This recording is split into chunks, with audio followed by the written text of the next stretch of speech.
Hello बच्चों, good morning. कैसे हैं आप लोग? उम्मीद करते हैं अच्छे होंगे। बच्चों, हम लोगों ने पहले अभी तक 2 चैप्टर, इससे पहले पूरा वीडियो डाला हुआ है आपके यूट्यूब चैनल पे। हम लोगों ने दूसरा चैप्टर पढ़ा था गॉस थ्योरम, जिसमें उसके 5 एप्लीकेशन पूरा है। और तीसरा चैप्टर अभी हम लोगों ने ख़त्म किया है, इलेक्ट्रिक पोटेंशियल, विद्युत विभव।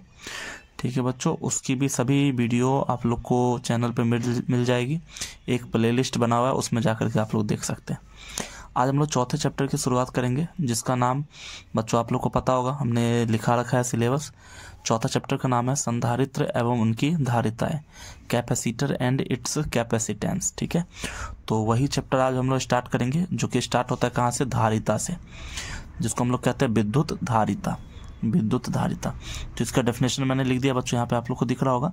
किसी चालक द्वारा आवेश को ग्रहण करने की जो क्षमता होती है, उसको धारिता कहते हैं। बच्चों, ये जो वर्ड आप लोग को दिख रहा है धारिता, जिसको हमने इंग्लिश में बोला है कैपेसिटेंस, ये वर्ड जो है बच्चों, ये याद रखना आप लोग, ये कैपेसिटी से बना है। ये किससे बना है? कैपेसिटी से। और आप लोग को पता है बच्चों, कैपेसिटी जो है उसका, कैपेसिटी का हिंदी अर्थ जो होता है वो क्षमता होता है। तो कैपेसिटी से बना है कैपेसिटेंस।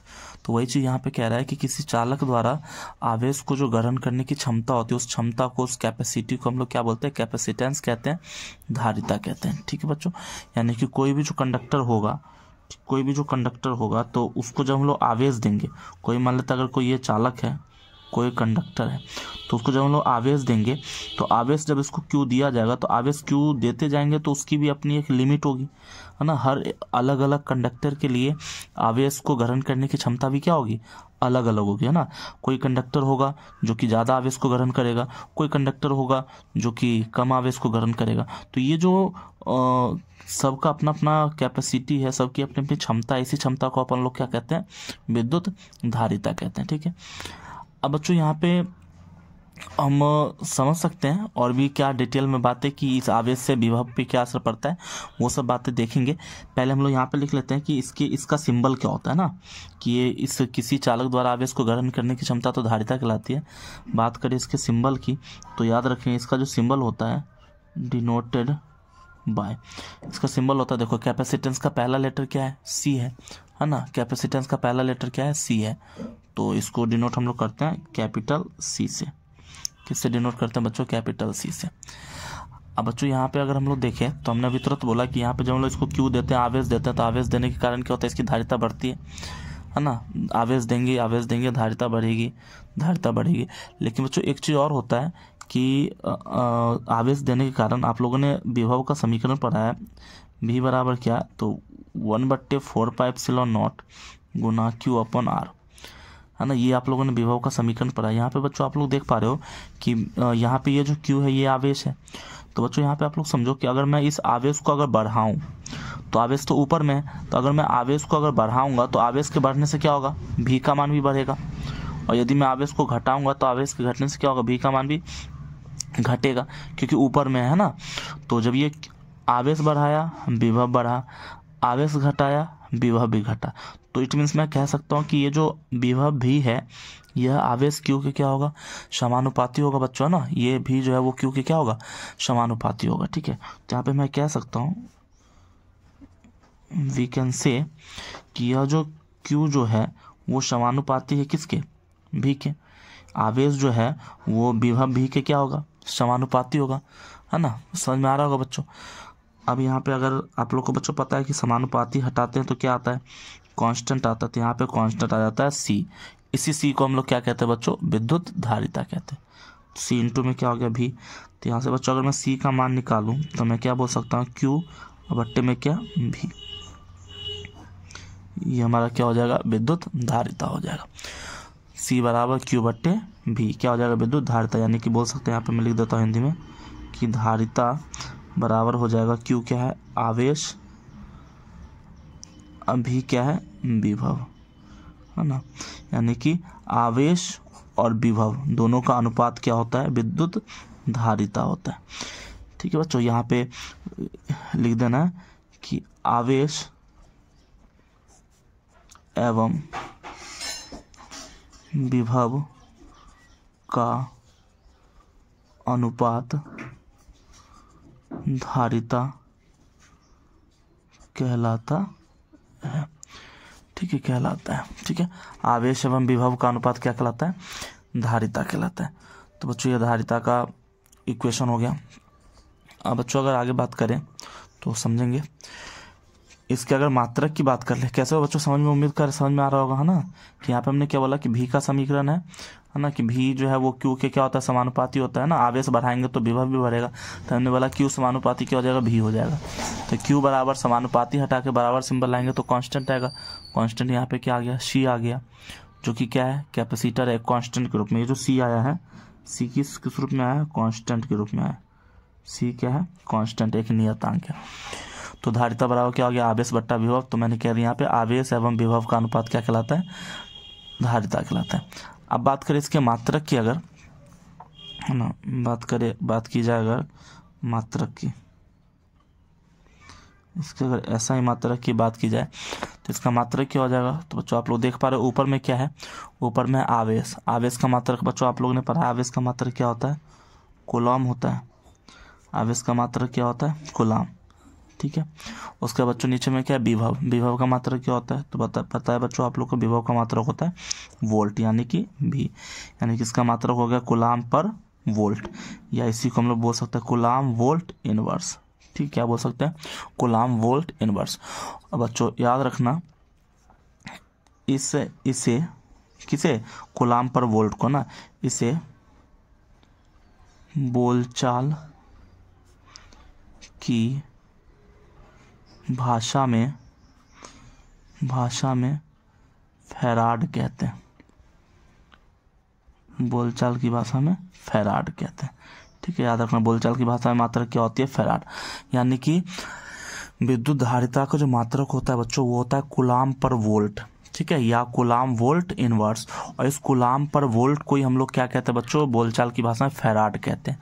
तो बच्चों आप लोग याद रखेंगे, विद्युत धारिता का मात्रक क्या होता है? फैराड होता है। विद्युत धारिता का मात्रक क्या होता है बच्चों?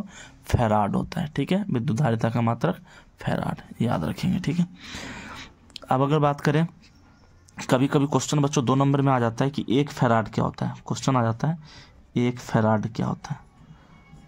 1 फैराड, कि 1 फैराड किसे कहते हैं? तो 1 फैराड किसे कहते हैं, कैसे निकालेंगे? तो बच्चों आप लोगों ने पढ़ा अभी तुरंत फॉर्मूला, सी बराबर क्या? क्यू बट्टे भी। अभी तुरंत आप लोगों ने पढ़ा सी बराबर क्यू बट्टा भी। तो यानी कि इसका मतलब ये हो जाता है कि इसको हम लोग डिफाइन कैसे करेंगे, है ना? सी को, सी एक फैराड, ये 1 फैराड कब होगा, कैसे डिफाइन करेंगे? तो जरा समझो। अगर किसी चालक को आवेश दे, अगर कोई चालक है, उस चालक को अगर मैं आवेश देता हूं, तो याद रखना कि अगर मैं इसे आवेश यानी कि क्यू जो दूं, वो क्यू होना चाहिए 1 कूलम। अगर मैं इसको 1 कूलम का आवेश दूं, ठीक है, और मुझे पता है कि आवेश देने से क्या होता है? विभव में वृद्धि होती है ना। आवेश दिया जाता है तो विभव भी उसका क्या होता है? बढ़ता है। तो वही चीज़ यहाँ पे, अगर मैं 1 कूलम का आवेश दूंगा तो विभव में वृद्धि होगी। तो यहाँ पे एक कंडीशन यहाँ पे ले रहा हूँ मैं, कि अगर किसी चालक को 1 कूलम का आवेश दिया जाए, ठीक है, और उस 1 कूलम आवेश के कारण उस चालक का विभव 1 वोल्ट बढ़ जाए, है ना। किसी चालक को 1 कूलम का आवेश दिया और उस 1 कूलम आवेश के कारण उस चालक का जो विभव है वो 1 वोल्ट बढ़ जाए, तो उस स्थिति में उसकी धारिता जो होती है वो 1 फैराड कहलाती है। ठीक है, उसकी धारिता क्या होती है? 1 फैराड। सिंपल सी बात है, क्यू का मान 1, बी का मान 1, तो सी भी क्या होगा? 1 होगा। तो वही चीज़ यहाँ पे है, यहाँ पे मैं लिख देता हूँ, समझेंगे। किसी चालक को 1 कूलम आवेश देने पर 1 वोल्ट में 1 वोल्ट विभव में 1 वोल्ट विभव में होने वाली वृद्धि 1 फैराड कहलाती है। 1 फैराड कहलाती है। ठीक है, किसी चालक को 1 कूलम आवेश देने पर 1 वोल्ट विभव में होने वाली वृद्धि 1 फैराड कहलाती है। ठीक है, क्यू का मान भी 1 और वोल्ट का मान भी, विभव का मान भी 1, तो वृद्धि हमारी 1 फैराड कहलाएगी। ठीक है, ये इसका क्या हो गया? मात्रक हो गया। ठीक है। अब बच्चों इसमें एक कुछ कंडीशन आप लोग याद रख सकते हैं, है ना, कुछ याद करने वाली बातें यहाँ पे आप लोग सीख सकते हैं। क्या समझेंगे, क्या सीख सकते हैं? तो यहाँ पे आप लोग सीख सकते हैं क्या कि कुछ चीज़ें हैं जो कि याद रखनी है, ऑब्जेक्टिव में कई बार आ जाता है ना। तो पहली चीज़ याद रख सकते हैं आप लोग, 1 माइक्रोफैराड, 1 माइक्रोफैराड, 1 माइक्रोफैराड। 1 माइक्रोफैराड को बच्चों हम लोग कैसे लिखते हैं? 1 माइक्रो तो आप लोग जान रहे हो कैसे लिखते हैं, हमने कई दफ़ा लिख रखा है। तो 1 माइक्रोफैराड बराबर, याद रखना बच्चों कि 1 माइक्रोफैराड बराबर जो होता है वो होता है 10⁻⁻6 फैराड। और फैराड को बच्चों हम लोग याद रखना कैपिटल F से रिप्रेजेंट करते हैं। फैराड को कैपिटल F से रिप्रेजेंट करते हैं क्योंकि आप लोग को बच्चों बता रखा है हमने कि अगर कोई मात्रक वैज्ञानिक के नाम पे होता है तो वो हम लोग कैपिटल से सूचित करते हैं, जैसे एम्पियर, जूल, न्यूटन। उस तरीके से माइकल फैराड, तो फैराड है तो ये F हो जाएगा। उसी में अगर बात करें 1 पिको फैराड, यानी कि पिको फैराड का मतलब बच्चों याद है, इसको सिंबल कैसे करते हैं? तो स्मॉल p और कैपिटल F। तो ये बराबर जो होता है वो बच्चों आप लोग याद रख सकते हैं 10⁻⁻12 फैराड। यानी कि याद रखना कि अगर कोई बच्चों माइक्रो फैराड है, अगर किसी चालक की धारिता अगर माइक्रो में है तो उसको माइक्रो फैराड से फैराड में लाने के लिए 10⁻⁻6 से गुना करेंगे। और अगर किसी चालक की धारिता अगर पिको फैराड में है तो उस पिको फैराड को फैराड में बदलने के लिए 10⁻⁻12 से गुना करेंगे, ठीक है। अब बच्चों अगर बात करें इसकी धारिता की, बात करें इसकी धारिता, है ना, बात करते हैं इसकी धारिता की कि इसकी धारिता क्या होती है। धारिता की कह रहा हूँ मैं, बीमीय सूत्र। धारिता का मात्रक तो बच्चों हम लोगों ने पढ़ लिया, क्या? कूलाम पर वोल्ट, जिसे हम लोग बोलचाल की भाषा में क्या कहते हैं? फैराड कहते हैं। 1 फैराड किसे कहते हैं वो भी समझ में आ गया। अब अगर बात करें मात्रक के बाद बीमीय सूत्र की, बात करें बीमीय सूत्र की, डायमेंशनल फार्मूला बीमीय सूत्र की, तो इसका बीमीय सूत्र क्या होता है? तो बच्चों याद रखें इसका बीमीय में सूत्र लिख देता हूँ, m इनवर्स L पे पावर -3 L पे पावर -3 T पर पावर 4 और A पे पावर, A क्या? Ampere power 2। लाइट कट गई थी बच्चों, यहाँ पे समझेंगे। तो धारिता का मात्रक बच्चों हम लोगों ने ऊपर सीख लिया है। मात्रक क्या होता है? कूलाम पर वोल्ट, जिसे हम लोग बोलचाल की भाषा में क्या कहते हैं बच्चों? फैराड कहते हैं। और 1 फैराड को हम लोग कैसे डिफाइन करते हैं? तो किसी चालक को जब 1 कूलाम का आवेश दिया जाए और 1 कूलाम आवेश देने पर उसकी विभव जो है वो 1 वोल्ट बढ़ जाए तो उसको हम लोग क्या कहते हैं? 1 फैराड कहते हैं, ठीक है। यहाँ पे बीमीय सूत्र मैंने लिख दिया, m इनवर्स L पे पावर -3 T पे पावर 4 A पे पावर 2 A²। बच्चों ये इसका मात्रक हो गया। तो कुछ बच्चों को दिक्कत है, जिन बच्चों ने 11 में नहीं पढ़ा है कि इसका बीमीय सूत्र कैसे होता है, तो मैं यहाँ पे निकाल देता हूँ उसका बीमीय सूत्र, वो आप लोग यहाँ पे देख के समझ सकते हैं। बच्चों हम लोगों ने इक्वेशन पढ़ा C बराबर Q/V, C बराबर Q/V। और बच्चों आप लोग को पता है V जो है, ये Q क्या आवेश है, और V जो है वो क्या है? विभव है ना। और बच्चों विभव V बराबर आप लोगों ने W/Q पर रखा है ना। तो यानी कि Q और नीचे में क्या हो जाएगा? W/Q। तो ये क्या ऊपर में जाके Q² हो जाएगा और नीचे में क्या है? W हो जाएगा। तो W क्या होता है हमारा बच्चों? W आप लोग को पता होगा, W होता है कार्य, ठीक है। तो C बराबर यहाँ पे Q आवेश, आवेश का बीमीय सूत्र बच्चों आप लोग को पता होना चाहिए, स्टार्टिंग में हमने बता रखा है। आवेश का बीमीय सूत्र जो होता है Q बराबर वो क्या होता है? AT होता है। आवेश का बीमीय सूत्र क्या होता है? AT होता है। AT कहाँ से आता है? तो बच्चों आप लोग को बता रखा है हमने, I बराबर Q/T विद्युत धारा का समीकरण होता है, I बराबर Q/T। तो जब Q को हम निकालेंगे तो Q बराबर, यहाँ पे लिख देता हूँ मैं, I बराबर क्या होता है? Q/T। तो यहाँ से जब Q का मान निकालूंगा तो मैं, तो ये T जो भाग में हो जाएगा गुना में, तो I इंटू में क्या हो जाएगा? T। तो I क्या है? धारा, एम्पियर, है ना। T समय, पहला लेटर T, तो ये T, AT। तो आवेश का क्या होता है? बीमीय सूत्र AT। तो Q का अगर AT होता है तो यहाँ पे तो Q² है, तो यहाँ पे क्या हो जाएगा? यहाँ पे हो जाएगा A² और T², ठीक है। अब यहाँ पे क्या है बच्चों, W है। W क्या होता है, कार्य होता है। और बच्चों आप लोग को हमने बता रखा है कि कार्य का बीमीय सूत्र हमेशा याद रखो क्या होता है, ml² t पे पावर -2, ml² t पे पावर ml² t पे पावर -2, ml² t पे पावर -2। ठीक है, ओके।